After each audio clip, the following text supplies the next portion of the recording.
Oi, gente, quanta gratidão poder compartilhar com vocês este vídeo, as minhas impressões sobre o meu estudo da semana do Vem Segue-me. Espero que você esteja muito bem e que o seu estudo pessoal seja realmente inspirador. Eu vou te contar que eu aprendi muita coisa, eu pude refletir sobre muita coisa durante o meu estudo dessas sessões. E eu fiquei pensando aqueles santos que estavam lá em Missouri com umas dificuldades, uma terra hostil, um clima difícil, tentando construir esta Sião. Por outro lado, o Senhor diz: olha, agora os elders voltem, vocês precisam cuidar da igreja em Kirtland, vão pregando o evangelho.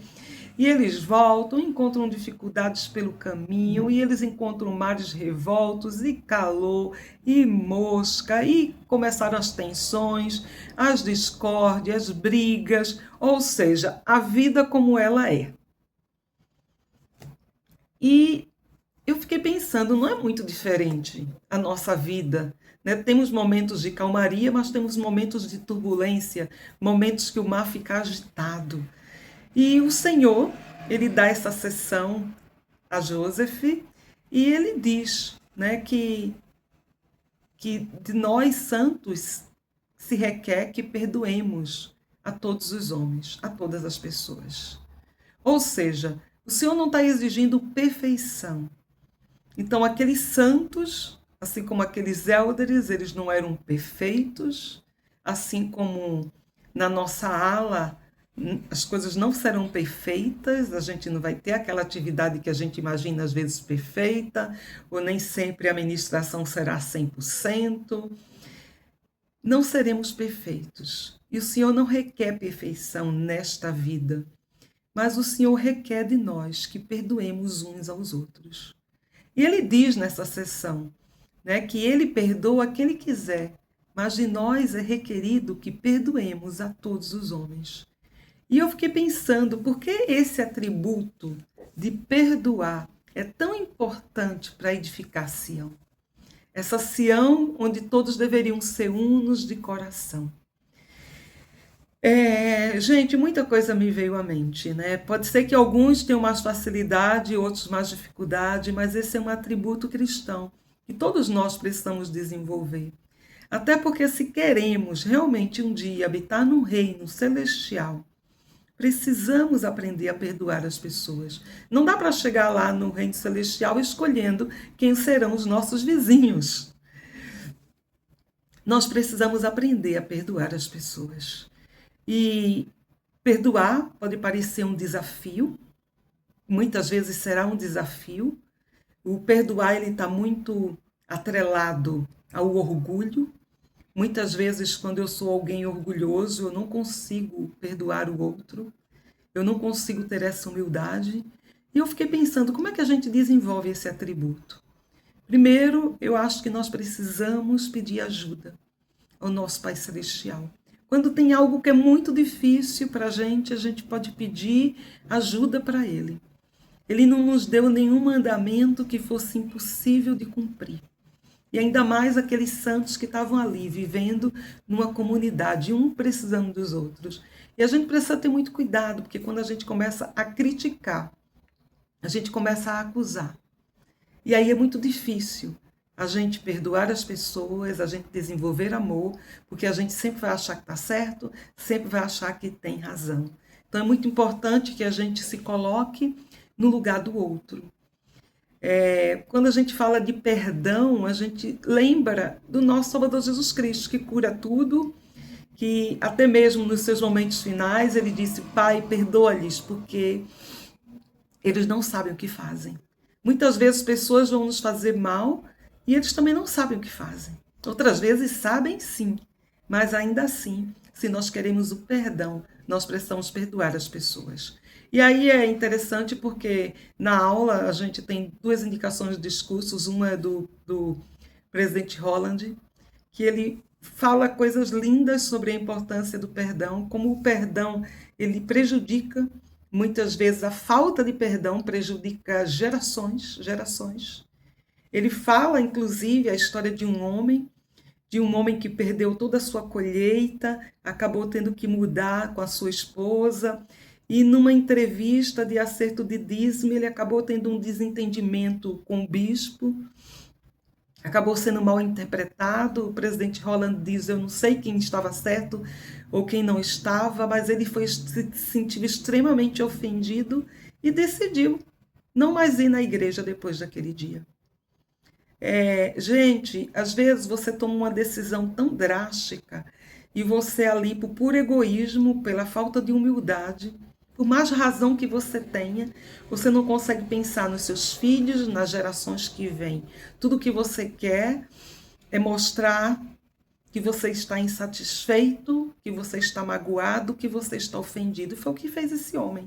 Leia esse discurso depois na íntegra, porque ele passa longe do evangelho 15 anos, mas seus filhos cresceram, fiéis ao evangelho, juntamente com a sua esposa, e um dia os seus filhos viajaram até a cidade onde ele morava e disse: pai, até quando?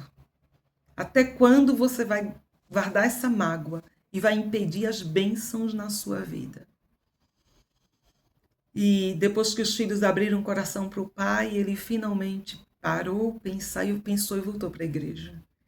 Ele voltou para a igreja, ele foi muito bem recebido, ele teve um bispo que acolheu muito bem, que o acompanhou. Depois ele se tornou presidente de um ramo, ele elevou a frequência desse ramo a mais de 100 pessoas. E ele perseverou. Gente, é lindo, depois leiam essa história na íntegra, mas o que eu quero dizer, 15 anos ele passou longe do evangelho, 15 anos ele perdeu uma série de bênçãos. Mas que bom que ele teve filhos fiéis que foram lá e disseram: pai, é assim que funciona. E eu gostaria de chamar muita atenção para isso, porque às vezes a gente pensa que a pessoa está inativa e tá bom, deixa ela lá. E às vezes a gente tem vergonha, fulano já sabe tudo, ele não quer voltar. Mas nada como filhos amorosos, nada como o amor, uma ministração de realmente preocupação, ministração como deve ser, para segurar a mão dessa pessoa e trazer essa pessoa de volta. Ter esse olhar. Muita gente quer voltar à igreja, mas às vezes precisa de um convite, precisa de alguém que diga a verdade com sinceridade, porque quem está perdendo é esta pessoa. Do mesmo jeito, muitos poderiam se filiar à igreja. E às vezes não se filiam porque sentem que não foram acolhidos, ou não gostei do que aquele fulano me disse. E assim vai. E tanto serve, né, para aquele que fica inativo, para aquele que está conhecendo o evangelho. Essa semana minha filha estava contando uma experiência dela. Ela estava contando que ela estava numa área e sempre ia na casa de uma família. Mas ela pensava que todos da família eram membro. Até que um dia ela olhou para uma moça assim e disse: você é membro? Descobriu que a moça não era membro. E passavam várias duplas de missionários, mas nunca tinham percebido.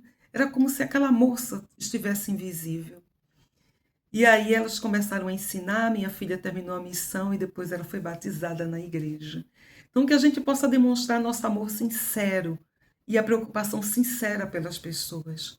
E ao mesmo tempo esse espírito de perdão que nos faz rever nossa vida.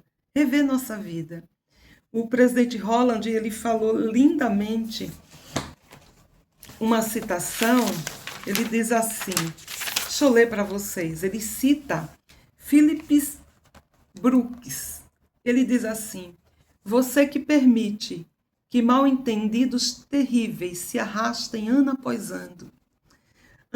ano, planejando se livrar deles algum dia. Você que mantém vivas infelizes desavenças, porque não é capaz de compreender que hoje é o dia de sacrificar seu orgulho e de dar um fim a essas coisas. Você que passa amuada ou amuado por alguém na rua, sem cumprimentá-lo, devido a alguma disputa tola. Você que permite que o coração de alguém sofra por esperar uma palavra de apreciação ou compaixão que um dia pretende expressar vá imediatamente e faça agora o que você talvez jamais tenha outra oportunidade de fazer. É lindo, gente, não existe amanhã, tem que ser hoje, tem que ser agora. Então, se eu preciso pedir perdão a alguém, se eu preciso demonstrar compaixão por alguém, é agora que eu preciso fazer, não é deixando para depois. Esse amanhã pode não vir. Então, que a gente possa lembrar muito disso, né? Motivos para se magoar a gente vai ter, mas eu decido se eu me magoo ou não. A gente já aprendeu sobre isso. Eu decido a minha mágoa, eu decido. E claro, a falta de perdão só vai piorar para a gente, só vai nos ofender. Na aula também, outra indicação da irmã Christine, é um discurso que ela deu que se chama Grinalda por Cinza. Que discurso lindo, discurso lindo. Quando a gente pensa em Grinalda, a gente pensa em celebração. Aquela coroa de flores, um arco, festa. Então, trocar a grinalda, essa coroa de flores, por cinza. Porque a cinza não serve para nada. A cinza lembra o quê? Tristeza, dor, sofrimento. E aí ela conta, nesse discurso dela, algo lindo. Depois da morte de Samuel, Davi e seus homens acabaram se afastando do rei Davi, porque o rei Davi queria matá-los. E aí eles foram cuidar dos rebanhos e dos servos de um homem que era muito poderoso, mas também era muito mesquinho, que se chamava Nabal. E o que acontece? Davi trabalhou para esse homem e enviou 10 homens para saudar Nabal e pedir comida e suprimentos para atender as suas necessidades. Só que quando esses 10 homens chegaram para falar com Nabal, Nabal respondeu ao pedido dos homens com insulto, não deu comida, não deu suprimentos, e eles voltaram com a mão vazia. E Davi ficou muito indignado, porque ele disse assim, como é que ele paga, né, com mal o bem que nós fizemos para ele? Então ele preparou seus homens para confrontar Nabal. Ele foi com toda a sua ira, com todo o seu ódio. Não, isso não vai ficar assim. Talvez já tenha acontecido situações na vida que você disse, não, eu vou lá, vou resolver isso, vou confrontar e vamos ver. E é isso que Davi vai. Ele vai armado para a guerra. Porque ele diz, ele me pagou mal por bem. Mas um servo contou a Abigail, que era esposa de Nabal, sobre os maus tratos do marido em relação a Davi e aos servos de Davi. Rapidamente, é muito interessante, porque a escritura diz rapidamente. Ela não esperou. Abigail juntou comida, juntou suprimentos, juntou tudo o que podia e ela foi interceder junto a Davi. Quando ela o encontrou, ela se inclinou diante dele, ela lançou-se aos seus pés e ela disse a Davi, ah, Senhor meu, minha seja a transgressão. Ela diz, Senhor, que essa transgressão caia sobre mim.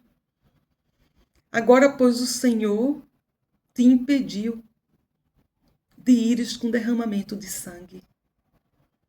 E ela deu as provisões, deu os alimentos, deu tudo a Davi.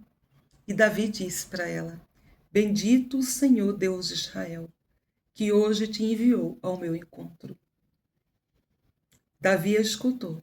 Ele diz, bendito é o teu conselho, bendita és tu. E as escrituras dizem que ambos foram em paz.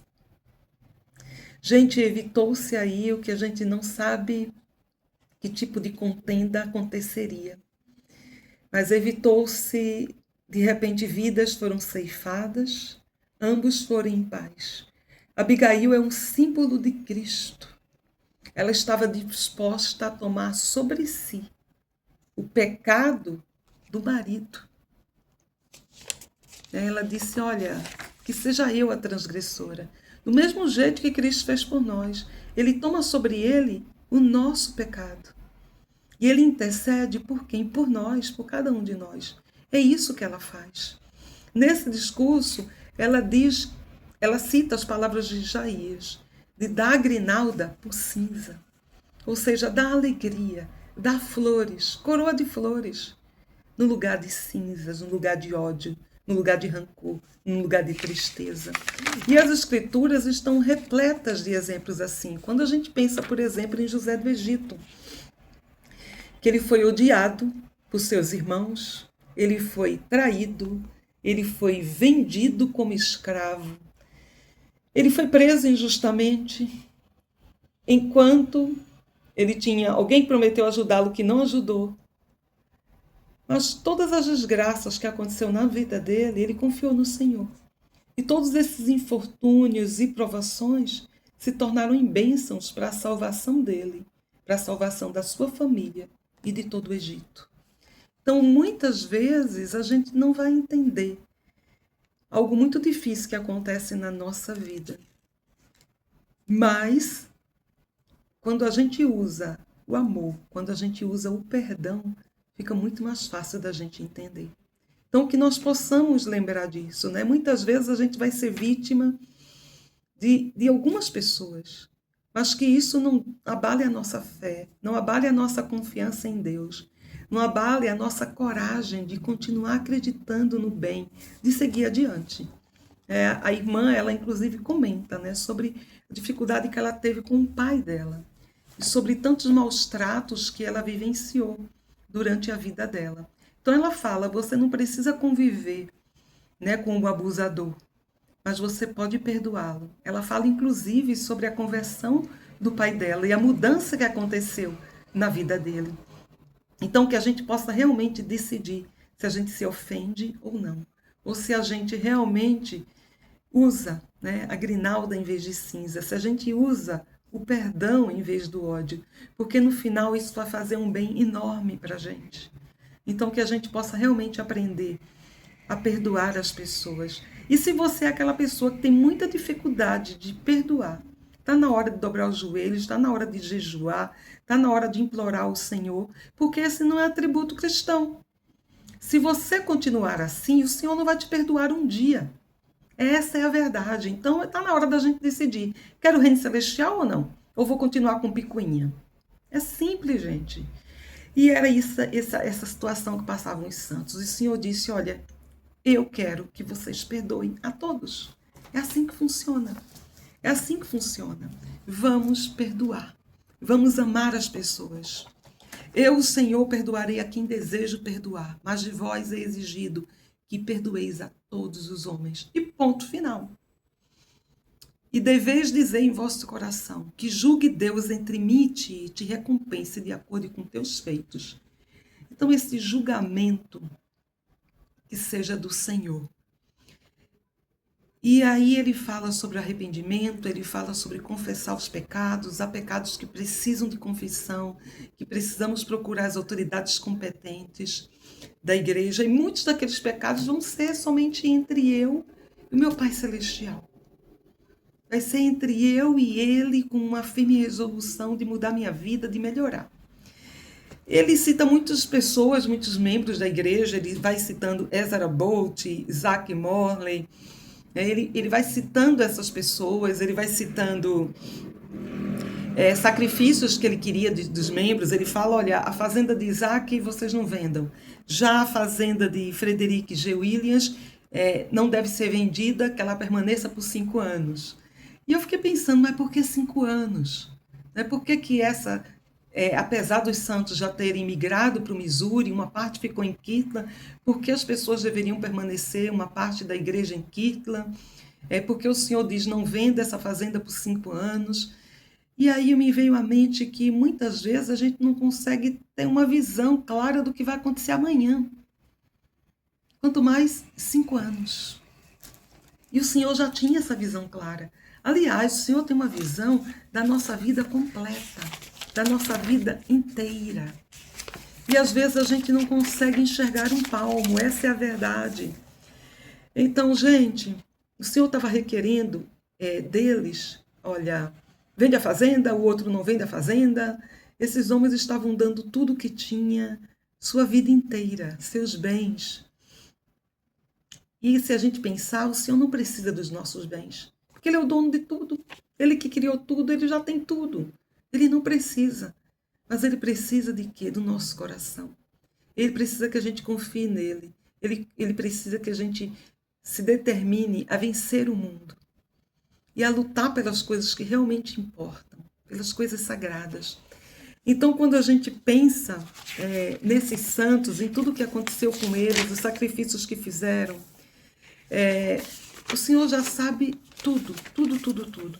E nesses 5 anos, a gente vai ver mais adiante na história da igreja que uma coisa extremamente grandiosa aconteceu, que foi a construção do templo de Kitla. Algo que era dificílimo, impensável para a época. E graças a esse templo erguido, Joseph pôde receber chaves para a restauração da igreja. Chaves importantes para preparar o mundo para a segunda vinda do nosso Salvador Jesus Cristo. Então, olha só, enquanto a gente pensa na fazenda ou não fazenda, o Senhor já sabia o que Ele queria. O Senhor já estava pensando no templo, na construção desse templo, na bênção que seria para a vida daqueles santos com tanta perseguição que aumentaria muitíssimo nos próximos anos. Mas eles não sabiam. A mesma coisa conosco. Quantas coisas estão por vir na nossa vida que nós não temos ideia. Nós não sabemos. E às vezes o Senhor está nos preparando. Às vezes Ele nos dá uma aprovação que a gente pensa, nossa, isso é demais para mim, eu não vou suportar, não vou aguentar. E na verdade, o Senhor está nos preparando para coisas muito maiores. Do mesmo jeito, eu tenho tantas bênçãos para receber na minha vida, mas às vezes a gente perde essas bênçãos por não ter se mantido fiel, por não ter perseverado. Quantos não chegaram a ver o templo? Quantos se afastaram antes disso? Então, que a gente possa realmente pensar, né, que o Senhor, Ele estava preparando os santos para viver coisas grandiosas, momentos inesquecíveis. Quando a gente vê, né, o Senhor diz que exige dos santos, Ele diz assim, ó, que exige dos santos que tenham, aqui ó, que tenham uma mente solícita. Vamos ver o 33 e o 34, já de Doutrina e Convênio de 64, que diz assim: portanto, não vos canseis de fazer o bem, porque estás lançando o alicerce de uma grande obra. E de pequenas coisas provém aquilo que é grande. E eis que o Senhor requer o coração e uma mente solícita. E os que são solícitos e obedientes comerão do bem da terra de Sião nestes últimos dias. Gente, fazer o bem. Não nos cansemos de fazer o bem. Foi isso que Cristo fez a vida inteira. Ele fez o bem. E ao fazer o bem, nós estamos lançando o alicerce de uma grande obra. Olha só, é o Senhor revelando isso através de um profeta, de uma grande obra. Uma obra que naquela época, para os homens, para os santos, estava só começando. E ele diz que requer um coração e uma mente solícita. Ou seja, solícito, disposto, ocupado em uma boa obra. Então, ter um coração e mente solícita é você ter disposição, é você se ocupar. Não tem espaço no reino de Deus para omissão. Ser membro da Igreja de Jesus Cristo é trabalho. Essa é a verdade. Se você não está trabalhando pelo reino de Deus, há uma coisa errada na sua vida. Porque há muitas e muitas maneiras de trabalhar nesse reino. Muitas e muitas maneiras. Desde um chamado que nós podemos ter na igreja, desde limpeza de capela, de almoço missionários, de ministração, de obra familiar genealógica, de trabalhos no templo, de voluntariado. Há muita, muita coisa. Se você não está ocupado, há alguma coisa errada. Então o Senhor diz, um coração e uma mente solícita. Eu fico pensando, o Senhor queria a fazenda, o Senhor queria os bens? O Senhor já tem tudo isso. Na verdade, o Senhor queria um coração disposto, uma mente solícita, um coração empenhado em dizer: eu posso fazer sacrifícios, eu posso dar, eu posso consagrar para o reino de Deus. Porque é isso que o Senhor fala, né? Inclusive, essa sessão, ele vai falar também sobre o dízimo e a importância da gente consagrar, né? Consagrar aquilo que nós temos ao Senhor, porque Ele nos deu tudo. Então, é confiar nele, exercer a fé. Para essa grande obra, nós precisamos que os homens tenham fé e que paguem os seus dízimos. E ele diz: eis que vos digo que Sião florescerá, e a glória do Senhor estará sobre ela. E será um estandarte, gente, um estandarte como uma bandeira para o povo. E a ela virão de todas as nações debaixo do céu. Gente, eu sinto tanta alegria em ser membro da Igreja de Jesus Cristo dos Santos dos Últimos Dias. E quando eu penso em tantas as boas obras, tantos projetos, tanta ajuda humanitária, tanto bem que a igreja promove pelo mundo, é uma gratidão imensa. Eu sinto tanta gratidão por saber que essa igreja é fundamentada através de apóstolos e profetas. Homens que muitas vezes vão cometer falhas, mas que são homens chamados e escolhidos por Deus. E quando as pessoas criticam os ungidos do Senhor, essas pessoas começam a entrar nesse ciclo de apostasia. O Senhor já disse que ele vai deixar um profeta permanecer. Ele vai deixar o profeta permanecer apenas quando ele atender, atender e ele for obediente à vontade do Senhor. E ao reino de Deus, quando um profeta ele acaba se desencontrando, vamos dizer, um profeta que começa, vamos supor que tivesse um profeta que começasse a pregar doutrinas falsas que não tem nada a ver com o reino de Deus, o Senhor encontraria uma maneira de destituí-lo. Então, vamos confiar, porque nós temos um profeta vivo que nos guia e que tem recebido revelações, que tem mudado, as nossas vidas e tem nos aberto a visão gloriosa desses últimos dias e da coligação de Israel. Então, quando a gente vai para a sessão 65, o Senhor está dizendo: preparai o caminho do Senhor, endireitai as veredas. As chaves do reino de Deus foram confiadas ao homem na terra. Ou seja, o meu evangelho outra vez foi restaurado. E ele diz ainda: preparai o caminho do Senhor, preparai a ceia do Cordeiro. Aprontai-vos para o esposo. É linda essa escritura. Portanto, que o reino de Deus vá avante, para que venha o reino dos céus, a fim de que tu, ó Deus, seja glorificado no céu e na terra. Gente, nós estamos no reino de Deus. Este é o reino de Deus na terra. Eu acho lindo porque o Senhor, inclusive, fala, ele fala sobre Daniel, sobre o sonho de Daniel, quando viu aquela pedra que rolava do monte, que se espalhava por toda a terra, que assim seria o reino dele. E, gente, eu estou falando de uma época que tem muitos poucos membros ainda da igreja, esses santos com muita dificuldade para poder sobreviver, para poder manter a igreja e para poder se manter. E temos um profeta e temos o Senhor dando revelações e dizendo: olha, esse reino vai ser espalhado por toda a terra. Eu peguei, inclusive, a citação que tem logo no início do livro Santos, de Joseph, em 1842, um pouco além dessa época aqui, que Joseph está dizendo: o estandarte da verdade foi erguido. A mão do ímpio não conseguirá barrar o progresso da obra. Mesmo que sejam deflagradas violentas perseguições, que se reúnam multidões enfurecidas, que exércitos sejam mobilizados, mesmo que haja calúnias e difamações, a verdade de Deus avançará com coragem, nobreza e independência, até que tenha penetrado cada continente, visitado cada clima, entrado em cada país, soado em cada ouvido, até que os propósitos de Deus sejam cumpridos e o grande Jeová diga que o trabalho está terminado.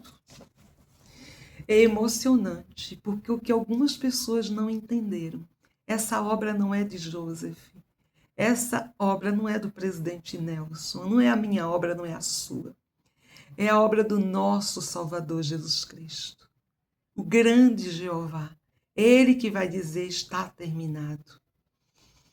Então, me emociona muito quando eu penso naquela cabana de troncos, quando eu penso naquelas primeiras reuniões da igreja, quando eu penso quando a igreja, inclusive, foi oficializada com 6 membros e alguns outros presentes. E Joseph, como profeta, vidente e revelador, falando do futuro da igreja. É emocionante, gente. Eu não lembro agora quem foi o profeta. Eu não sei se foi David ou Mackay, eu preciso relembrar quem foi, que falava que nos últimos dias viria sobre os homens uma descoberta de uma tecnologia impressionante que ajudaria a pregar o evangelho. E hoje, quando eu olho todas as mídias sociais, toda a tecnologia que nós temos, eu não tenho como não me emocionar. Eu estou dando aula no Vem Segue-me, mas na minha ala nós dividimos e eu estou dando aula de Vem Segue-me para os membros novos. E no domingo passado eu decidi fazer uma pergunta. Tinha várias pessoas visitando ali a igreja, mais ou menos umas 7 pessoas e alguns membros novos. Eu falei para eles: por que vocês estão aqui hoje? Como é que vocês conheceram a igreja? Gente, eu fiquei impressionada, porque um dos rapazes falou assim: eu decidi fazer uma página no Facebook com versículos bíblicos. E aí essa página começou, várias pessoas interessadas em religião foi entrando na minha página, e eu me interessando pelos assuntos de religião, o próprio algoritmo do Facebook acabou mostrando os missionários que passaram na minha telinha ali, e eu vi sobre o livro de Mórmon, decidi pedir um exemplar.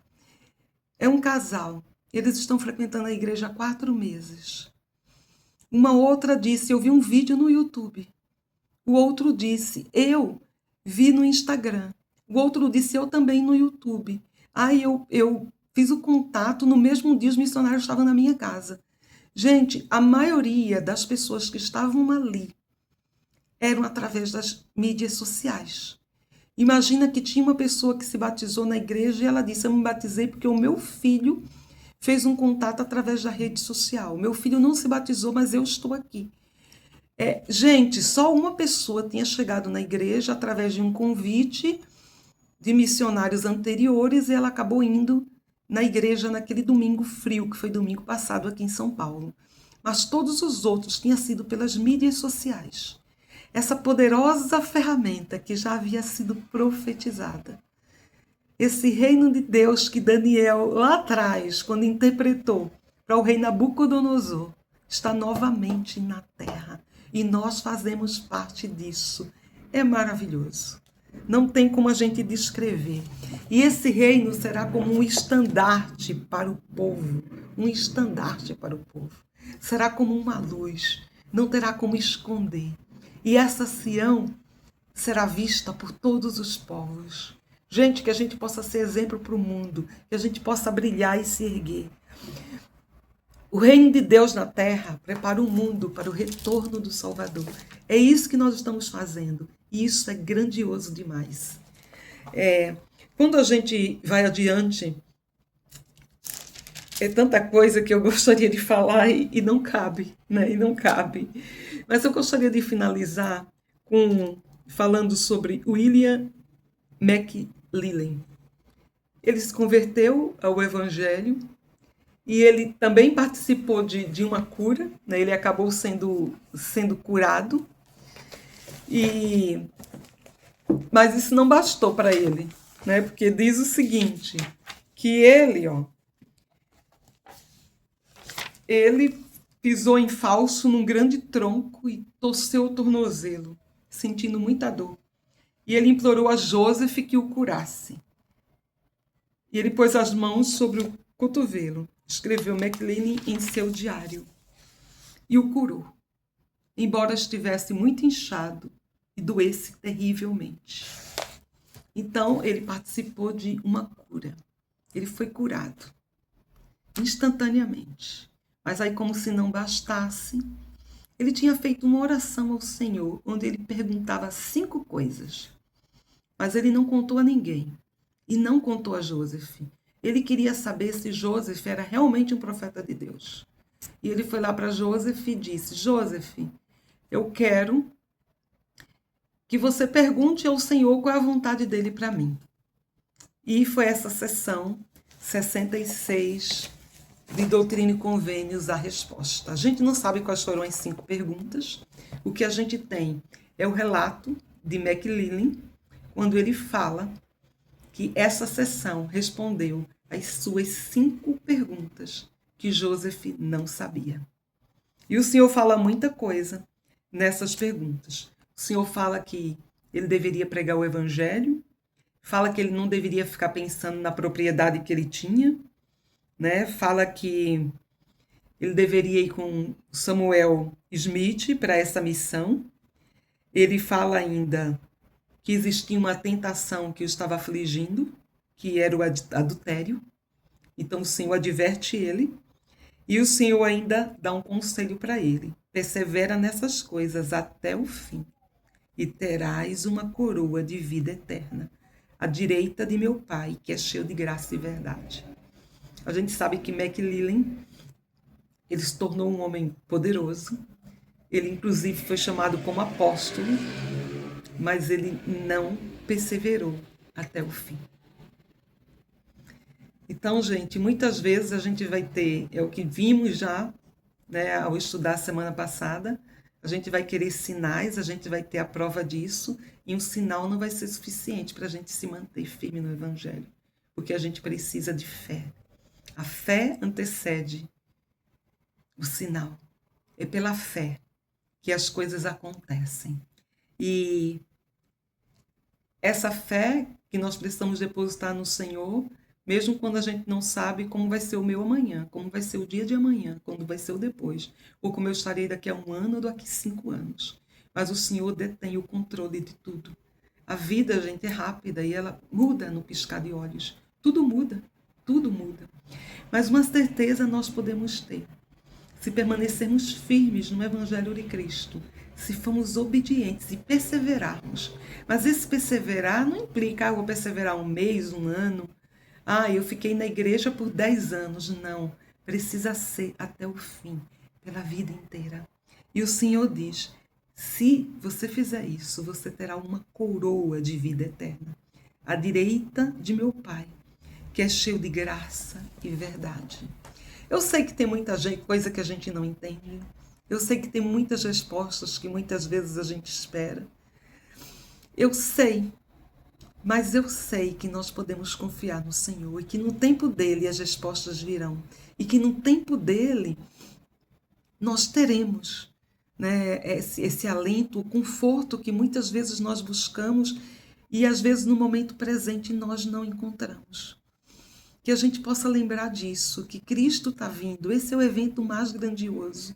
A gente tem visto o que tem acontecido no mundo. Os sinais estão aí para que a gente observe. Os sinais dos tempos. Mas uma coisa é certa, podemos esperar no nosso Salvador, que é aquele que deu a sua vida, que fez o melhor de si mesmo. E que espera que possamos também nos esforçar e não sermos medíocres, mesquinhos, mas em fazermos o melhor de nós mesmos e em continuarmos firmes nesse Evangelho, não por uma estação, não por uma temporada, mas que a gente fique firme para sempre, a vida inteira, e que possamos um dia nos encontrar no reino celestial, com aquela sensação de que vencemos tudo, vencemos o mundo, aprendemos a perdoar, aprendemos a amar as pessoas, aprendemos a superar nosso orgulho, somos mais humildes, somos mais gentis, somos bons, aprendemos a ser discípulos de Cristo. E que esse estandarte que é Sião possa se erguer e brilhar, assim como a luz de Cristo, que brilha e que brilha forte em nossas vidas. Até a próxima.